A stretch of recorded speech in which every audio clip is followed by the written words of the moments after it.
തിരുനാടകശാലയിൽ ചേർന്നു നിൽക്കും നാലാളറിയെ കൈപിടിക്കും. തിരുനാടകശാലയിൽ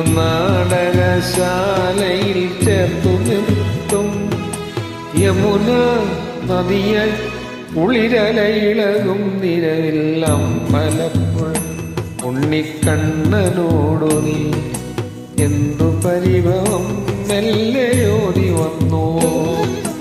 കൽവിളക്കുകൾ പാതി മിന്നി നിൽക്കവേ എന്തു നൽകുവാൻ എന്നെ കാത്തു നിന്നു നീ.